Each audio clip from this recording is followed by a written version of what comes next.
Boker Tov à tous et à toutes. Dans la Torah, Kadosh Baruch Hu, il nous dit qu'il faut compter les enfants d'Israël.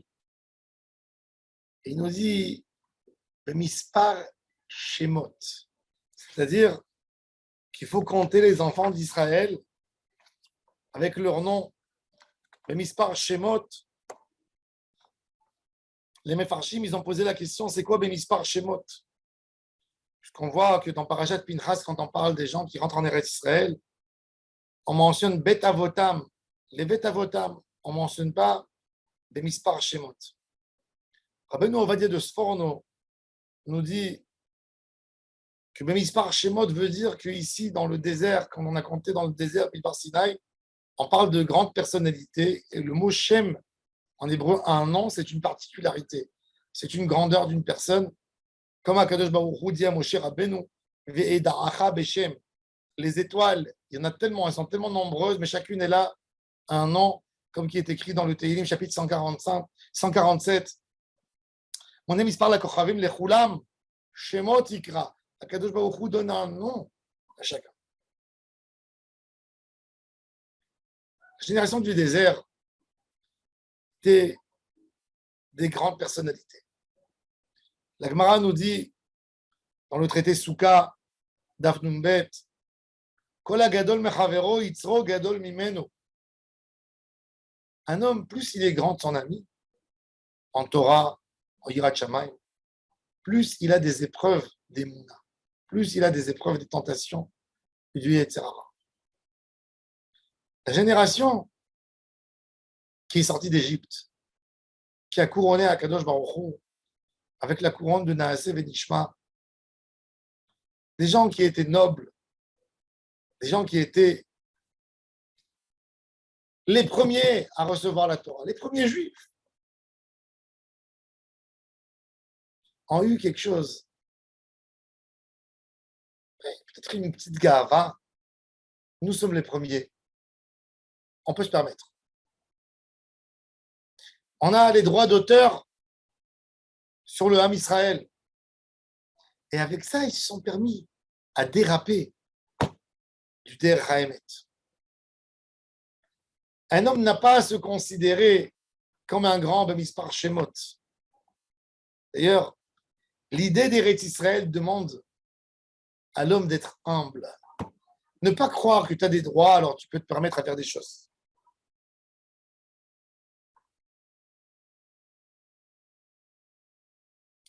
Il y avait un monsieur qui faisait beaucoup de shiur de Torah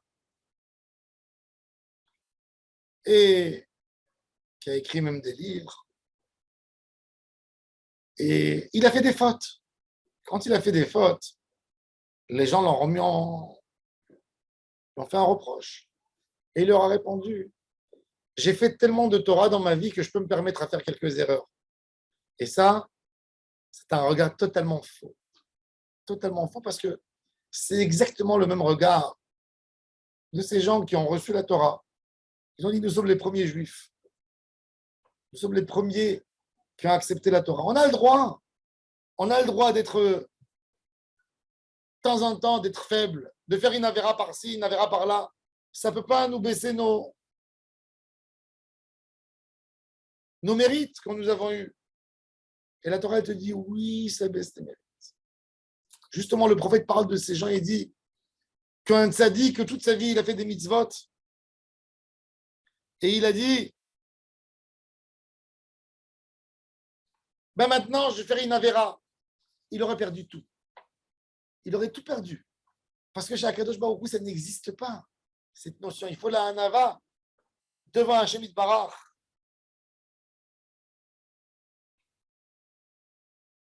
Eretz Israël, c'est un pays de hanava où tu viens pas avec ton nom et ta réputation. Le Chida Akadosh, dans son livre Nitzotze Orot, il nous dit que Eretz Kenaan, le mot Kenaan, il vient de la racine Kanoa, Nichna, un homme rabaissé. L'homme humble, il est écrit sur lui Varanavim yirshu aretz. La Hanava est fait acquérir Eretz Israël. Quelque part, ce mot, les mishpeh, c'est où est Rosh Kol Haadat, Bnei Israël, les mishpechotam, les betavotam, bemispar shemot, c'est peut-être la raison pour nous raconter toutes les fautes qu'ils ont fautées dans le désert. Quand quelqu'un se croit qu'il est grand, il se permet à une petite faille. Eh bien, avec Akadosh Baruch Hu, on a besoin de penser tout le temps qu'on n'a pas encore passé le seuil de Gdusha, le seuil de Avodat Hashem. Et ça nous laisse dans la bonne mesure toujours. Ça nous laisse dans notre place. Ça nous laisse dans la Hanava, de reconnaître sa place, de demander à Hashem Yitbarach de nous donner notre vraie mesure, ne pas tomber dans les fautes, ne pas tomber dans les Yetzer Hara. Combien de fois un homme y pense? Il dit, moi, je ne vais pas fauter. C'est parce qu'il a de la gave, parce qu'il se croit plus fort que l'autre. Alors, il va aller, il va tomber.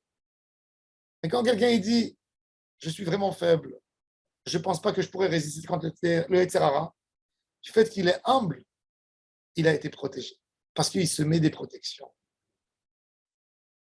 Eretz Israël, les Meraglim ne voulaient pas rentrer en Eretz Israël parce qu'ils ne voulaient pas être destitués de leur grandeur. Quand quelqu'un il a de la gava, il tombe, il perd tout. Et ça, c'est le Mispar Shemot qui a amené toutes les fautes du désert. Dans Parashat Pinchas, quand on rentre en Eretz Israël, il est écrit Bet Avotam. Un homme, il doit regarder son père, mais lui, rien du tout. C'est que comme ça que tu rentres en Eretz Israël. C'est que comme ça que tu rentres en Eretz Israël. Le secret de rester en Eretz Israël, c'est jamais dire je suis tzaddik. Ça veut dire il y a des tzaddikim, je dois apprendre.